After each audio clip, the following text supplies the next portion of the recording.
Hey, how's it going, folks? The new Purge movie is coming out this weekend, and believe it or not, I had never seen any of these movies. So I took the opportunity to watch the first one, and wow, I actually liked it. Although most of it was the social commentary and Ethan Hawke, because, Ethan Hawke, I love that guy.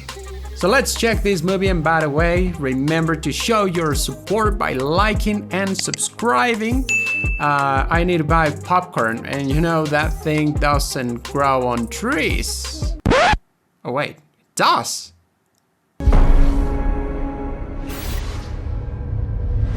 Okay, the story begins in the year 2022 where unemployment is at 1%, crime is at an all-time low, and violence barely exists, or so they say. With one exception, obviously the Purge, when you can basically do whatever you want with no legal repercussions whatsoever. I don't know how convenient that is. I mean, isn't it the same?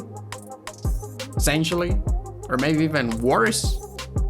Here we meet James, whose work is to install security systems so people can be safe during the Purge night. He's got a wife, Mary, who's the most normal human in the movie, a daughter, Zoe, who will be running around the house, never where you need her to be. By the way, she's got a boyfriend who I'm sure is either a hero or a psycho. And finally we have the son, Charlie, who's really smart, I guess, and he's got a cool pair of glasses.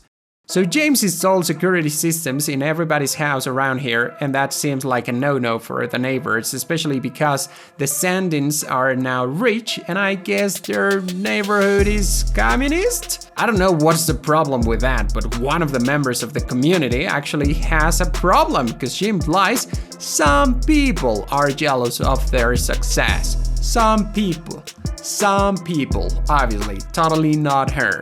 I mean, what did you expect? To get the system for free? Come on. I mean, seriously, come on. Charlie, who as I said is very smart, has a small robot which is very creepy, and he also takes his vitals every now and then cause smart. Now James is cool, he is a good guy. They all have dinner, and then the time for the Purge comes, and they essentially start a pandemic lockdown, except that's for one night instead of 1 year. So he goes to her room and hears some noises, but don't worry, it's just her psycho boyfriend, who sneaked in while everybody was busy with dinner. But it's just cause he's so in love. No shady intentions here. They start making out, which is very stupid in this situation, but the boyfriend says he's there to have a word with her father, which is stupid too. Why would you do it exactly that day? That also allows James to kill the boyfriend, which, as we all know, is like every dad's dream. In another part of the house, Charlie's playing with his robot when he sees this guy on the street crying for help. Charlie, who was actually questioning the motivation behind the Purge, gets to the control room and decides to open the house, allowing this person inside. What a nice boy.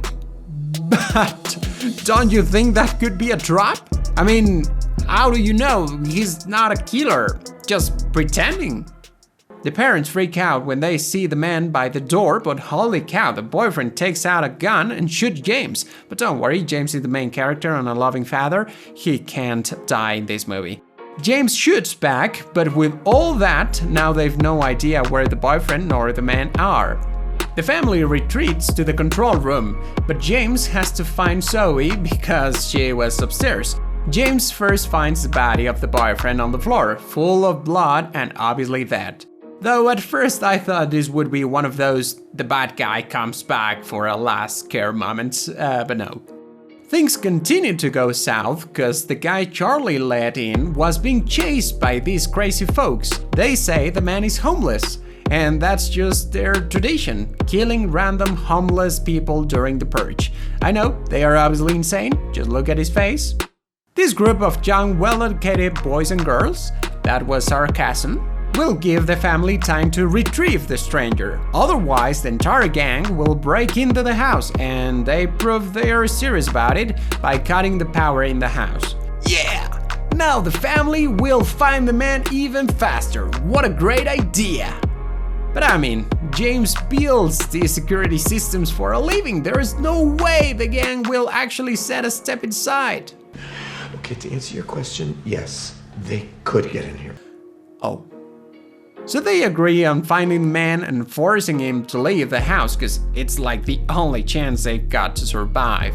The parents start looking around the house while Charlie sends his robot to find the stranger and help him, as Charlie is the only sensible person there. Though maybe this is not the best time for that, you know, when your house is surrounded by psychos. He communicates with the stranger using Morse code. That's when we learn the man was in the military. Dang it. Okay, so the stranger hides in Charlie's closet. But later, Zoe also gets there to hide in the same place. Come on. That's when James finds the two of them with the stranger holding Zoe at gunpoint, demanding James drop his gun. Now, I'm not an expert in guns, but you're telling me James couldn't kill the man right here? He's exposing his whole face, and they're like 3 feet away from each other. Anyway, Mary and Charlie get there too and a small fight starts. Zoe's left unconscious and the stranger receives a bullet and is left unconscious too when he gets hit with a jar. The stranger wakes up later, fighting to get the heck out of that place or something. So as James holds him, he asks Mary to stab the man to keep him down. What? Are you freaking kidding me? They could have gone for something else. So obviously Charlie freaks out and leaves the room. Mary doesn't want to go on with that, so she leaves too, and Zoe's also against the whole thing. So in the end, James reconsiders what he did and decides to fight back the freaks outside. Nobody knows where Zoe is for the second time in this movie, so James gives Charlie a gun and 2 more for his wife.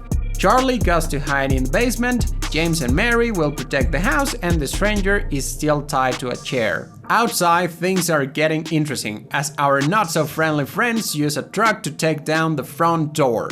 Now they are inside. The first person in danger is Charlie, because even though he was hiding in the basement, he's using a lamp which anybody could see in miles. Man, I thought you were the smart one. But when an intruder is about to shoot the kid, James kills the man. He continues searching the house and a second later comes across this pair. Even though the fight was fun, they're no match for him. A third one gets to the room through the window, but once again, he doesn't have what he needs to face off against James. And unexpectedly, before leaving the room, James shots all of them to make sure they are dead in a very John Wick style. Too bad, the creepiest kid in town was waiting outside, managing to stab James and leaving to kill the rest. At the same time, Mary, I'd like to say fights to intruders, but actually they get her quite easily. Anyway, they are about to slide her in half when a pair of unknown but well-dressed people shoot intruders. Honestly, I was like, what the fun is happening? Is that the FBI? Mary and Charlie find James bleeding on the stairs where the creepy kid finds them, but this time Zoe shoots this guy. And now, in a very expected turn of events, the people who save them are the neighbors, who are also there to kill the family, cause, you know, great. It's in that moment that James dies. If only there was someone else to save them. But the neighbors don't die. Instead, everybody has to wait until the purge ends. By the way, there is a very badass moment when they are all sitting at the table and one of the neighbors tries to take the gun out of Mary's hands. Anyway, the purge ends and everybody goes home. Wow, that didn't feel like a very satisfying ending.